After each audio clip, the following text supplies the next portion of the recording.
Alright, what's up, Jeremy? Thanks for being a part of some DGI online lessons. Excited to get into it. Watched your video a couple times. Thanks for sending the right camera angle. Feel free to share this with your friends. Let them know if this helps, and hopefully you gain some distance out of it. So, going to jump right into it.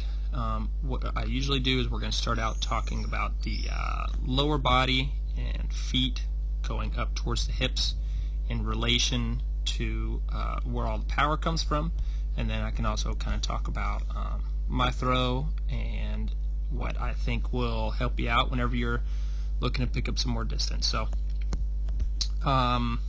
to explain a little bit what I look for is I'm always looking for loading on this back foot, and what I mean by loading is basically kind of keeping your upper body situated pretty close to where you're bending that back leg, as you can see right here. That back leg is loading that power, and what happens is when I reach back, you can see that toe, my front toe is coming into extension right there, and then the weight that gets loaded here moves into the hips, which then end up going into the disc. So being pulled through, toe plants, the weight moves from left to right in a shifting pattern. As you can see, as my foot slides on the ground right there, that's kind of like shifting the hips, and then you can see the hips also stay loaded until the release is happening and they open up towards a target, and that's how the hips and the lower body get added into the shot right there. So one more time, you can see the foot planted, left foot shifts, hips come through almost at release, and the hips open to get the lower body involved and into it. So ultimately that's what you want to have. So right here, you're in a pretty good stance. A lot of people get into this stance, which is looking good. One thing that I do want to point out is this left hand. That left hand would better serve you to be a little bit tighter to your body. As you can see, I do come out just a little bit where you're coming, but notice right here, it tucks tighter, and your hand is coming tight, but it's kind of in front. And what happens is that left hand will actually create a rotation with your shoulders, instead of allowing the elbow and leading with the elbow and pulling through to happen first. You want to first initiate the power, which is leading with that elbow. First initiate that before the left hand starts to come in, because once that left hand creeps in, rotation starts to happen, and then you're going to miss up a lot of power. So this is a pretty standard stance that I see a lot of people get into whenever they're not using their lower body in terms of distance. So as you can see right here, you're bracing on this front knee. You can see a lot of the weight is there. This is extended. And then if we get into kind of where my point is in relation to you, you're starting to pull through, and the legs are, we were talking about, you're loaded there, and then there's not really any weight back here to really shift through. So to help with that, I like to point out the feet, and so the foot position is what's going to load the hips right there. So I can see that your foot is more square towards the target.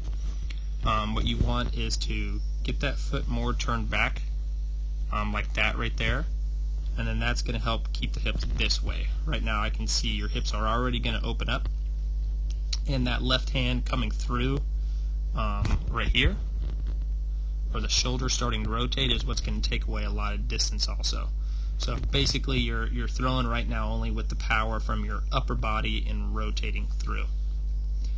You can see the dirt coming through from your back foot, which is like you're coming close to shifting your hips, but I can tell that front foot has a lot of brace right there. So this front step coming through is bracing, and all that weight on the back is kind of gone because your disc hasn't started pulling through and it's a little bit too late. So try to start that pull through a little bit faster and then move your upper body. Try to keep it a little bit more situated, almost back there, at least on the back half of your body.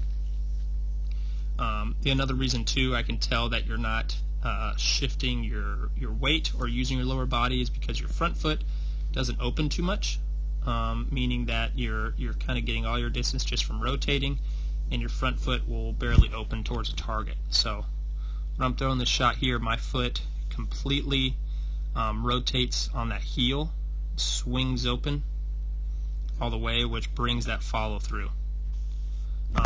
And then with the front foot on the videos that you sent, we'll go to the next one just to confirm. You see that it doesn't really move at all. So get that foot turned back, more like that even, but you want it almost completely away from the target. And then the next thing that I would suggest, I don't know if you have a problem with this or not, but if you have a problem throwing nose up, which a lot of your drives seem to be coming by your left shoulder. If you're coming by your left shoulder, I would assume that you're coming down. So if you think of angle of velocity, so angle of velocity, you're coming right here. It's a good position right here, and then when your arm comes up, your shoulders tuck in a little too fast right there. Angle of velocity where you're at, you can see the bottom side of that disc pretty easy. You're moving almost in that motion. So once you're coming down, the only way for the disc to move or for the disc to fly is to come back up. And what I think will help a lot is to get that disc and change, lower your elbow. You don't necessarily have to lower your disc, but notice where my elbow is right here. My elbow is about 45 degrees in relation to my shoulder. And when you start to pull through, I think your elbow is a little bit too high right there. So drop that elbow a little bit and then start to pull through. As you can see as we go through each one, my elbow is just a few degrees lower than yours. I don't really come too close to my back shoulder, which makes me drive a lot more, and I'm not having a problem coming down on the disc, which makes it go nose up.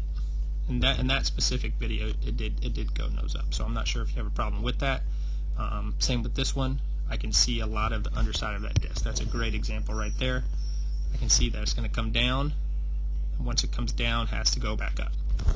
So instead of that, try to get it to where you're coming at about that angle. And then the follow through, even though that green line is moving more up, you're going to be able to keep the nose angle down by continuing with your follow through nice and low. So you can see your hand right there. You have a decent follow through, but it's just the nose angle that's coming down, adding that air and popping it back up. So to go back over everything, first thing is going to be feet. We're going to go back to the other throw we were talking about. Good run up. You want to load right there. Left hand getting away is great. It does tuck in right there. That's a great example. You haven't even started pulling through yet. And the three things we talked about, that disc angle, your arm coming through really quick, creating the rotation with your upper body before you start to create any power. And there's also the brace on the front leg. All of the power is gone from your back leg.